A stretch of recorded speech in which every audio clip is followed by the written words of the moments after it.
We crossed the Antarctic ice wall, and what we found on the other side changed everything. Imagine you managed to infiltrate an expedition to the most restricted place on the planet, where there are no maps, no trade routes, and satellites simply cut the signal. This isn't a tourist trip. It's a suicide mission nobody wants to happen. They warn you, if you keep going, you won't be able to turn back. But even so, you decide to push forward. And when you finally cross the frozen wall, something is there. It isn't ice. It isn't water. It's solid ground. And there are no records that it exists. A brutal silence covers everything. But you feel that someone or something already knew you were going to arrive. What happens next? Why has no one told it? Who controls that zone? What secrets have been buried under kilometers of ice for centuries? Today, we simulate what would happen if an expedition managed to pass the Antarctic wall. We're going to explore each step, from infiltration to the world's reaction when the secret breaks. And you decide if this is just one more theory or the proof that we never knew where our world ends. It all began with a forbidden question. What if the Antarctic ice wall wasn't natural, but a border? Theories have been circulating for decades, from explorers like Byrd reporting lands beyond the pole, to oddly censored satellite images. Some believe it's an international military base, others that it hides an entrance to another civilization, and the most extreme, that the world ends there. But why has nobody been able to prove it? Because it's prohibited, literally. Since 1959, the Antarctic Treaty has blocked any unauthorized expedition. Zero military activities, zero territorial claims, zero private exploration. It's the only continent on the planet with rules that prohibit investigating. And that's not a theory. In 2003, a Russian research team tried to approach beyond the permitted zones. They never returned.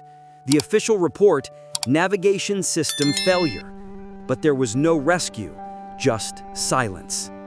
So we made a plan, a covert expedition with the smallest possible human team, zero satellites, analog navigation only, all to avoid detection.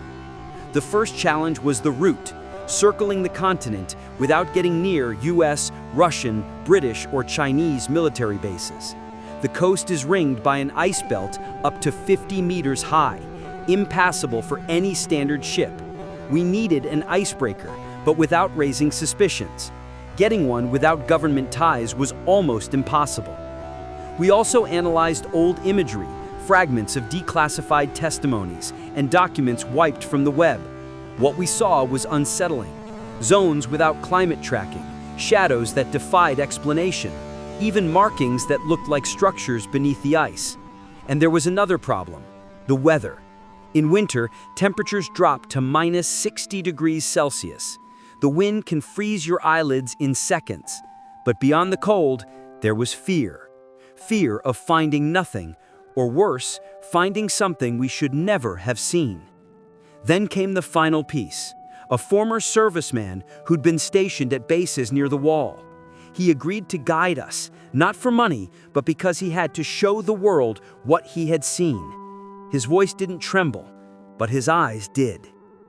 With that, the plan was in motion. We had the route, the team, the motive, and a destination that could change everything. The ship sailed without a name. We did it intentionally. Any digital trace could alert international authorities. From that moment on, we were ghosts on the ocean. The voyage began in South America, skirting the South Atlantic. The first leg was calm, open waters, clear skies. But as we neared the polar circle, everything changed. The temperature plunged, -20, -30, -40 degrees Celsius. The sea turned treacherous. Ice began forming floating plates that slammed into each other with brutal force. One night, the hull groaned so loudly we thought it would split in two. We slept in shifts, with the constant fear of not waking. The radar died, and the GPS showed impossible coordinates. A storm wrapped around us for 36 hours. The sky went black, and the sea became a mass of shadows that seemed to swallow the light. The ex-military guide told us, "This isn't normal. There aren't electrical storms here. This isn't weather. It's defense." During that storm, one of ours vanished.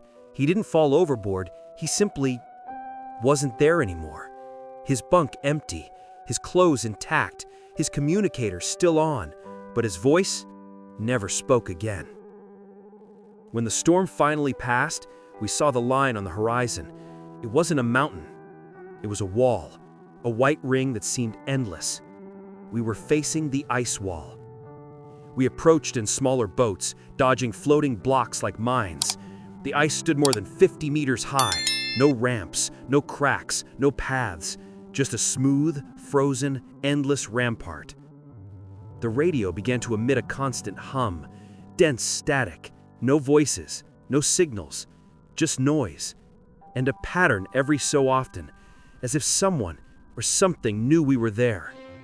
We launched drones. 2 crashed. 1 transmitted for 3 minutes, long enough to show a black structure embedded in the ice. It looked artificial. That night, nobody spoke. Only the guide said something before sleeping. We're not alone. We never were. The next day, we began the ascent.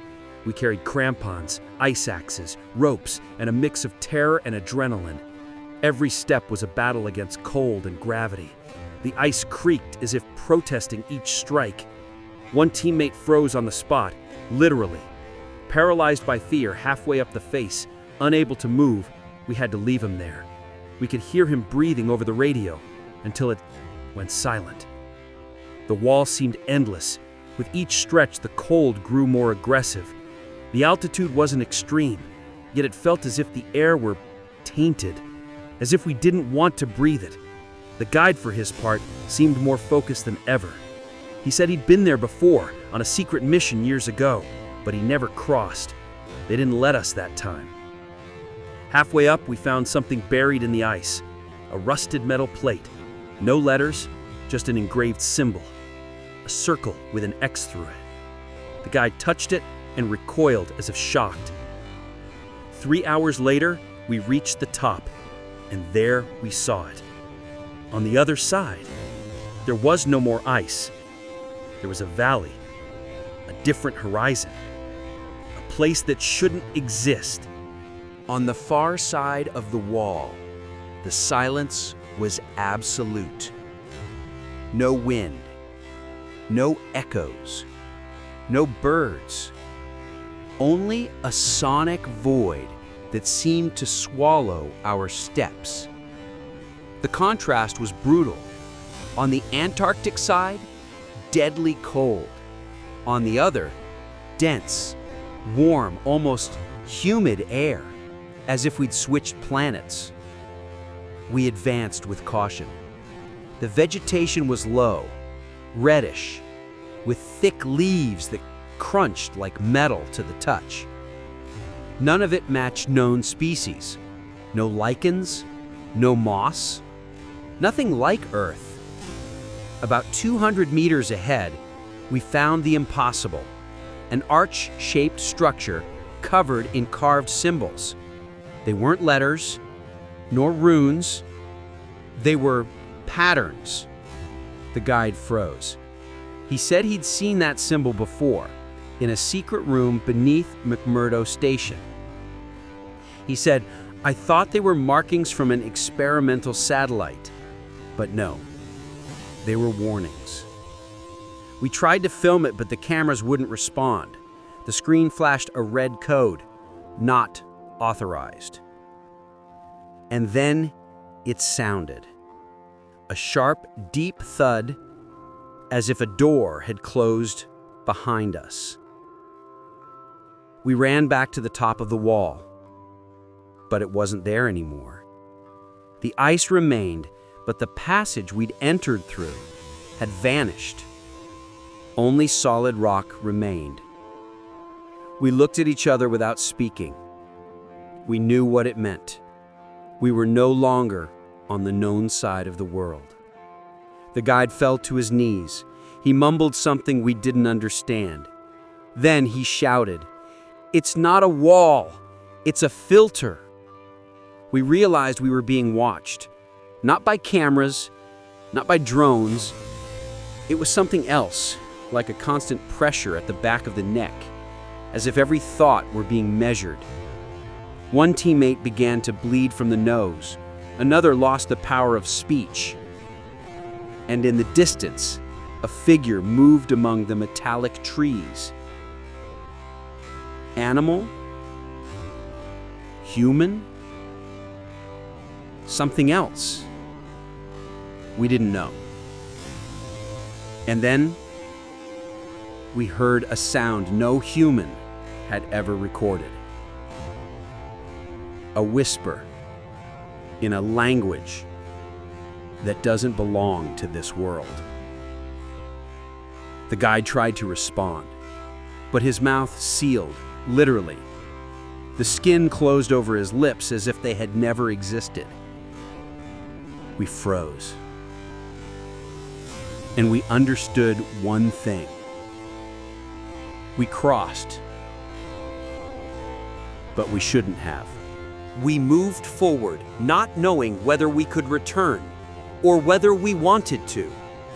The ground was solid, yet with a strange texture.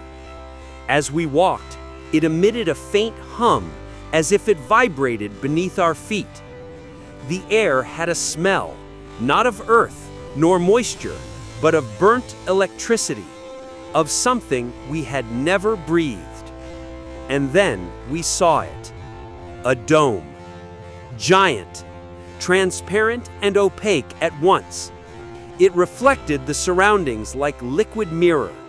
It was set partially into the ground, as if it had emerged or had been buried centuries ago. We approached. No doors, no visible entrance, only a minuscule crack that looked recent. The guide said something had opened it from the inside. One of the team, Daniel, slipped a camera through the crack.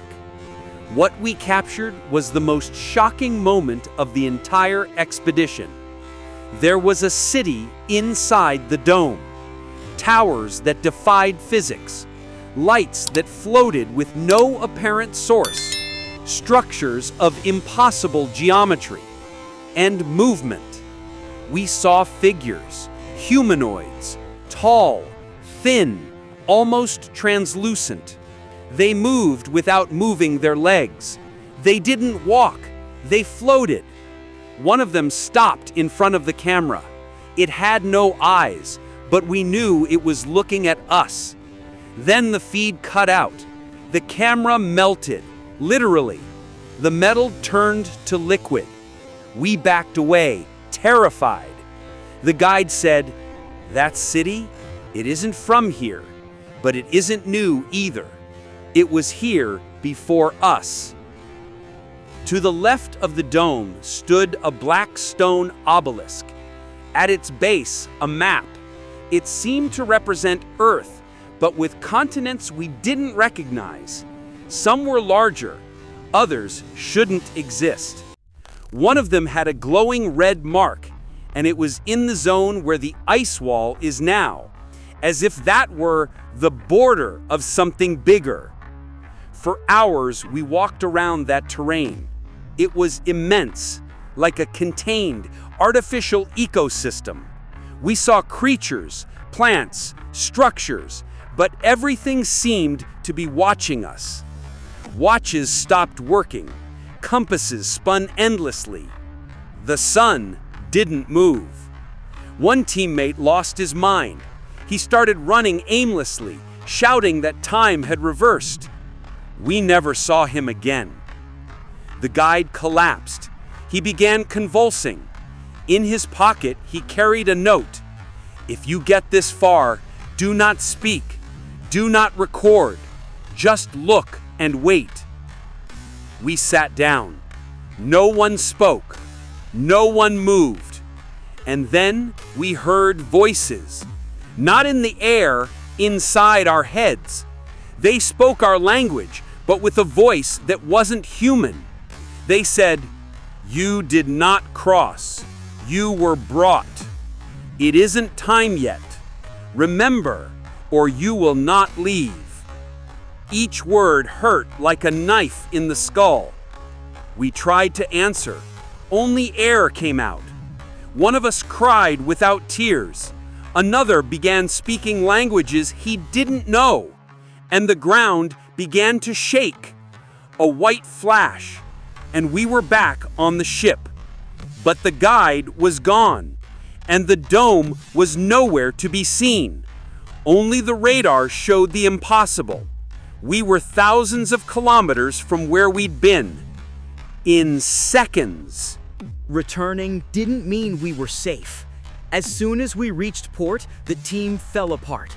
Some disappeared, others refused to tell the story.